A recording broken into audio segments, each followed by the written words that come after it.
Om Swastiastu. Kami dari kelompok 2 akan mempresentasikan hasil dari ringkasan materi kami, yaitu komunikasi dalam bisnis. Sebelumnya kami memperkenalkan diri. Nama saya Gisda Sukardiani, absen 4, dan rekan saya Kadek Pandu Adisandika, absen 7. Dan dosen pengampu Ibu Niputu Nita Anggraini SEMM. Pada komunikasi dalam bisnis ada 6, yaitu pengertian organisasi, ciri-ciri organisasi, tipe organisasi, fungsi komunikasi dan organisasi, saluran komunikasi dan organisasi, dan etika komunikasi bisnis. Yang pertama ada pengertian organisasi. Yang dimaksudkan adalah unit sosial yang dikoordinasi secara sengaja, terdiri dari 2 atau lebih yang dilakukan dalam jangka waktu yang lama. Yang kedua ada ciri-ciri organisasi terbagi menjadi 6, yaitu yang pertama adanya pembagian tugas dan tanggung jawab. Yang dimaksudkan adalah untuk mencapai tujuan. Yang kedua adanya pusat kekuasaan.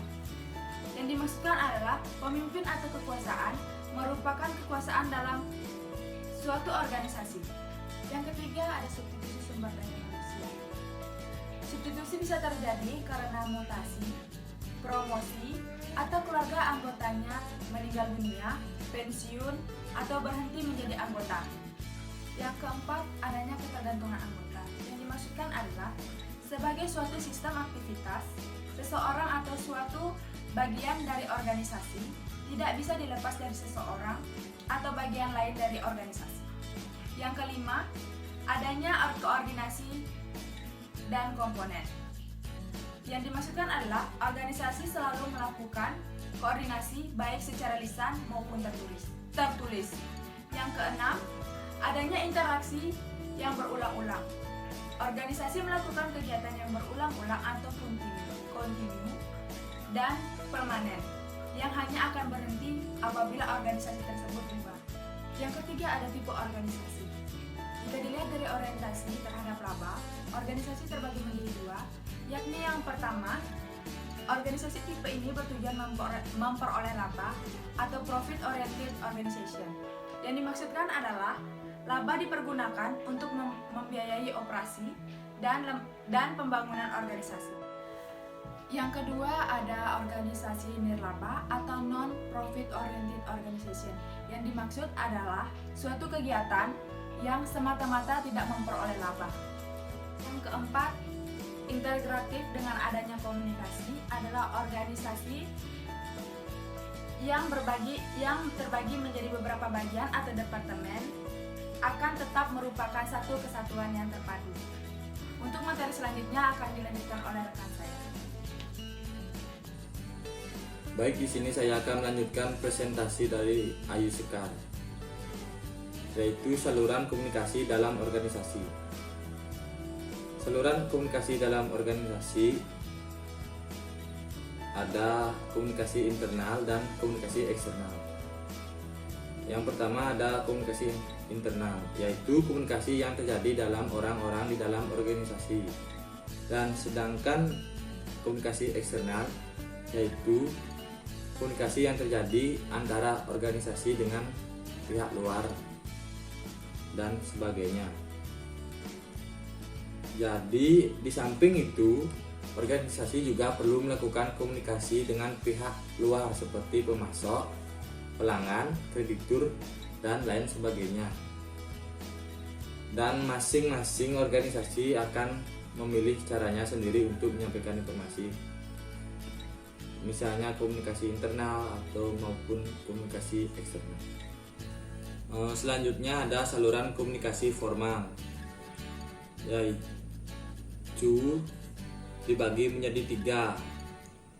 Saluran formal, komunikasi vertikal, dan komunikasi horizontal. Saluran formal merupakan saluran komunikasi resmi yang mengikat rantai komando dan dalam struktur organisasi. Yang kedua ada komunikasi vertikal, merupakan komunikasi yang terjadi antara atasan dengan bawahan yang mengalir biasanya berbentuk pemerintah. Dan yang ketiga, komunikasi horizontal, merupakan komunikasi yang terjadi di antara rekan sekerja dengan tingkat hierarki yang sama. Selanjutnya ada saluran komunikasi informal. Komunikasi informal itu sering juga disebut desas-desus atau rumor atau selentingan perkara antara individu dalam organisasi. Tidak bisa dihindar percakapan tersebut, biasanya menyangkut masalah pribadi, misalnya keadaan keluarga, kegemaran, keluhan, kekhawatiran, dan lain sebagainya. Saluran komunikasi informal atau desas-desus rumor biasanya berdampak negatif dan berdampak positif. Dan selanjutnya ada komunikasi dalam bisnis. Perusahaan sebagai organisasi bisnis juga melakukan komunikasi yang terjadi dalam perusahaan tersebut, yang biasanya disebut dengan komunikasi bisnis. Jika dibandingkan dengan komunikasi individu, komunikasi bisnis lebih rumit dan kompleks. Dalam organisasi bisnis, komunikasi pada umumnya bersifat resmi. Oleh karena itu, komunikasi bisnis ditekankan pada komunikasi verbal, yaitu berbicara, mendengarkan, menulis, dan membaca. Komunikasi ini juga memiliki karakteristik sebagai berikutnya, yaitu yang pertama,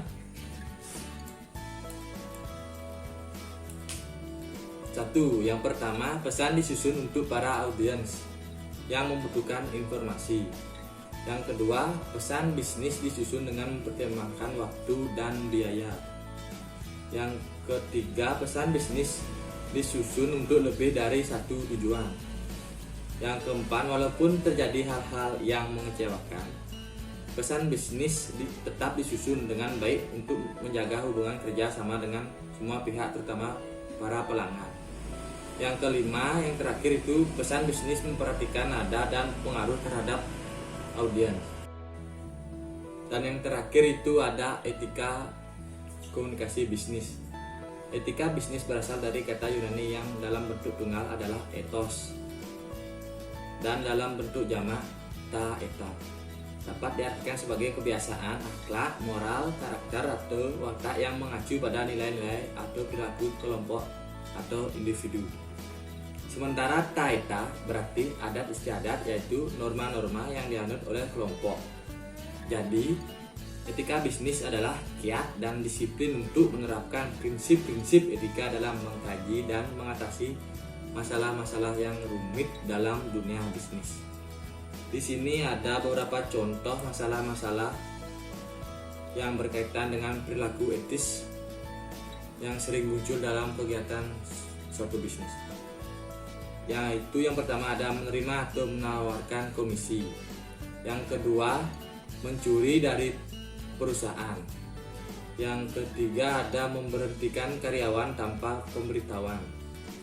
Yang keempat itu membocorkan informasi atau rahasia perusahaan.